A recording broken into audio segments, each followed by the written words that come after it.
भारत की वो ट्रेन डकैती जिसने पूरे इंडियन बैंकिंग सिस्टम को हिला दिया। 342 करोड़, बगल में 18 पुलिस वाले बैठे थे, फिर भी किसी को भनक तक नहीं लगी। ये डकैती इतनी चालाकी से की गई थी कि सीआईडी भी इन्हें नहीं पकड़ पा रही थी। इन्हें पकड़ने के लिए अमेरिका की नासा से मदद लेनी पड़ी। और सबसे ज्यादा अचंभित करने वाली बात, इन चोरों ने चोरी के पैसे मात्र 3 महीने में जला दिए। इलेक्ट्रिक ट्रेन 70 से 90 किलोमीटर प्रति घंटे की रफ्तार से दौड़ रही थी, फिर भी चोरी हो गई। आखिर कैसे? और सबसे चौंकाने वाली बात, जिसने ये चोरी की वो मुख्य मुखिया आज भी खुला आजाद घूम रहा है। उस पर 50 से ज्यादा एफआईआर है। आइए देखते हैं एक ऐसी चोरी जिसे पकड़ते पकड़ते सीबीसीआईडी के भी पसीने छूट गए।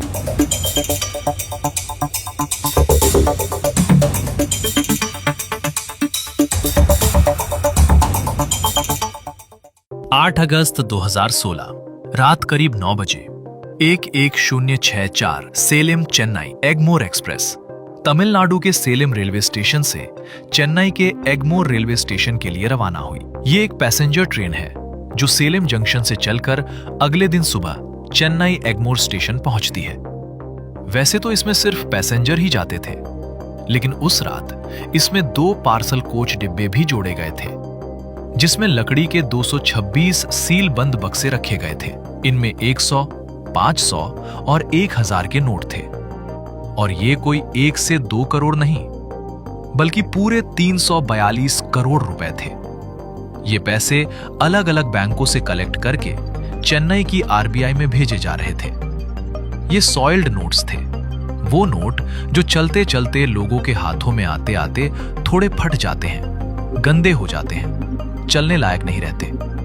आरबीआई इन नोटों को डिस्ट्रॉय करके नए नोट बनाती है। जिस कोच में नोट थे उसके बगल में 18 पुलिस वाले भी तैनात किए गए थे नोटों की सुरक्षा के लिए। ट्रेन रफ्तार से दौड़ रही थी। किसी को कोई अंदाजा नहीं था कि आगे क्या होने वाला है।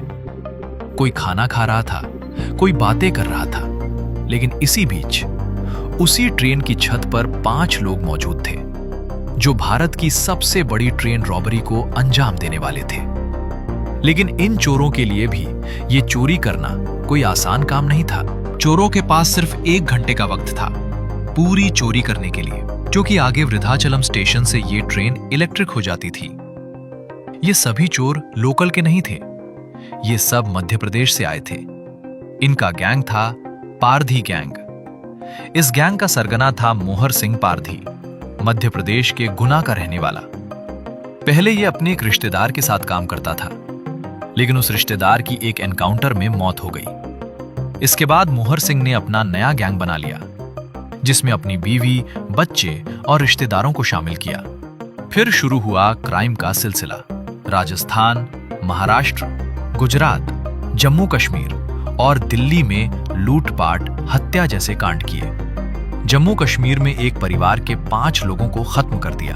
पुलिस गैंग के पीछे लग गई, कुछ लोग पकड़े गए। मोहर सिंह को शक था कि गैंग के 2 लोग, नवल और रुखसद, ने पुलिस की मदद की है, इसलिए उसने उन दोनों को भी मार दिया। अब नॉर्थ इंडिया उसके लिए सेफ नहीं रहा था। उसने साउथ इंडिया जाने का फैसला किया। वहां वो कई जगह भेष बदल कर रहा। रिपोर्ट्स के मुताबिक 2016 में वो अपने गैंग के साथ तमिलनाडु के सेलम में आकर रहने लगा। यहां ये सब मजदूरी का काम करते थे और थोड़ी बहुत चोरी भी। इसी दौरान मोहर सिंह का सेलेम के एक लोकल गैंग से संपर्क हुआ। यहीं से उसे पता चला कि आरबीआई को जाने वाले पुराने और गंदे नोट किस ट्रेन से कब और कैसे जाते हैं। बस फिर क्या था, मोहर सिंह ने बैंक का पैसा लूटने का फैसला कर लिया।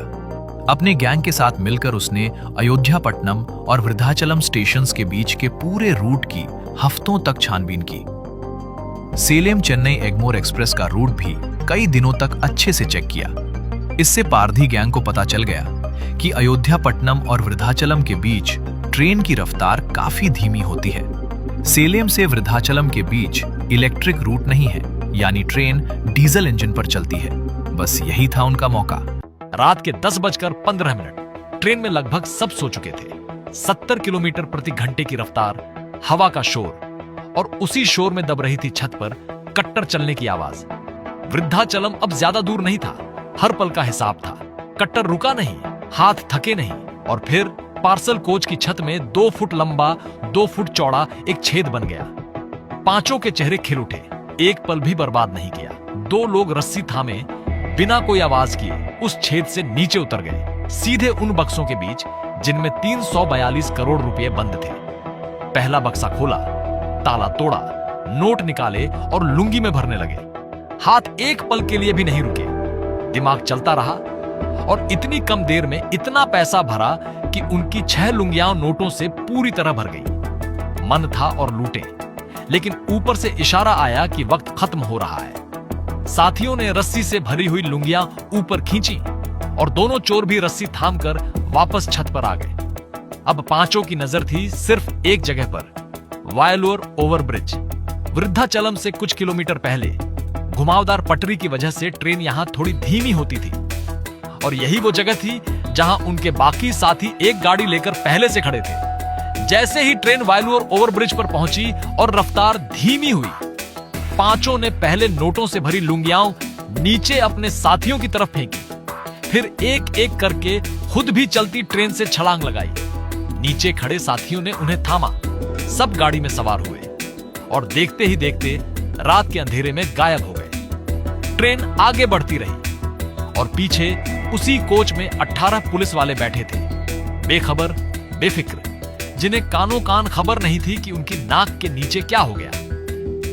रात 11 बजे ट्रेन वृद्धाचलम स्टेशन पहुंची। डीजल इंजन हटाया गया, बिजली का इंजन लगाया गया। इस पूरे काम में करीब 1 घंटा लगा, लेकिन इस दौरान भी किसी ने कुछ नहीं देखा, किसी को कुछ पता नहीं चला। फिर सेलम चेन्नई एगमोर एक्सप्रेस एक बार फिर चल पड़ी और सुबह होते होते चेन्नई के एगमोर रेलवे स्टेशन पहुंच गई।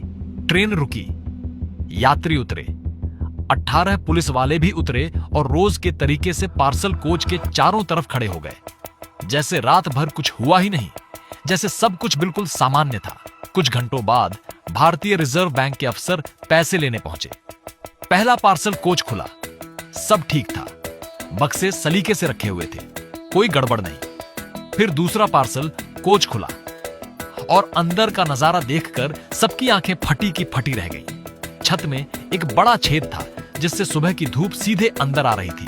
बक्से इधर उधर बिखरे पड़े थे और जमीन पर 100, 500 और 1000 के पुराने नोट चारों तरफ छितरे हुए थे। यह सब देखकर साफ था कि कोई ट्रेन की छत काटकर अंदर घुसा, ढेर सारे नोट उठाए और निकल गया। स्टेशन पर हड़कंप मच गया और कुछ ही मिनटों में नोटों की गिनती शुरू हो गई। जब गिनती पूरी हुई तो पता चला कि 5 करोड़ 78 लाख रुपए गायब हैं। यह सुनते ही वहां मौजूद सुरक्षा कर्मियों, पुलिस वालों और रिजर्व बैंक के अफसरों सबके हाथ पांव फूल गए। तुरंत जीआरपी, आरपीएफ और स्थानीय पुलिस को इस लूट की सूचना दी गई और सेलम चेन्नई एगमोर एक्सप्रेस को फौरन सील कर दिया गया। यह भारत के इतिहास की सबसे बड़ी ट्रेन डकैती थी। रकम 5 करोड़ 78 लाख थी, लेकिन असली झटका रकम का नहीं था। असली झटका यह था कि 18 पुलिस वालों की नाक के नीचे चलती ट्रेन की छत काटकर रिजर्व बैंक की सील बंद खेप से पैसे उड़ा लिए गए और किसी को कानों कान खबर नहीं लगी। देश के इतिहास में पहली बार ऐसा हुआ था। सबसे पहले इस ट्रेन डकैती की जांच सरकारी रेलवे पुलिस और तमिलनाडु पुलिस ने शुरू की। ट्रेन की छत, बक्सों के ढक्कन, फर्श, हर जगह से नमूने लिए गए। जब गहराई से जांच हुई तो एक जगह से कुछ लोगों की उंगलियों के निशान और खून की कुछ बूंदें मिली। लग रहा था जल्दबाजी में किसी चोर की उंगली कट गई थी। ये नमूने फॉरेंसिक जांच के लिए भेजे गए। उम्मीद जगी कि चोर जल्द पकड़े जाएंगे, लेकिन व्यापक जांच के बाद भी न उंगलियों के निशान तमिलनाडु के किसी सक्रिय चोर से मिले, न मामला आगे बढ़ा। रेलवे पर दबाव बढ़ रहा था। अखबारों और टेलीविजन चैनलों में इस बड़ी ट्रेन डकैती की खबरें सुर्खियां बन रही थीं। एगमोर रेलवे स्टेशन पर पत्रकार जांच अधिकारियों पर सवालों की बौछार कर रहे थे। किसी को शक हुआ कि यह रेलवे और रिजर्व बैंक के अपने कर्मचारियों का काम है। सुरक्षा कर्मियों, आरपीएफ जवानों, पर्यवेक्षकों और सामान लादने वाले कर्मचारियों सबसे लंबी पूछताछ हुई, लेकिन किसी के खिलाफ कोई सबूत नहीं मिला। सबसे बड़ी मुश्किल ये थी कि कोई सीसीटीवी फुटेज नहीं थी और इस घटना का कोई प्रत्यक्ष गवाह भी नहीं था। मामला बेहद पेचीदा था।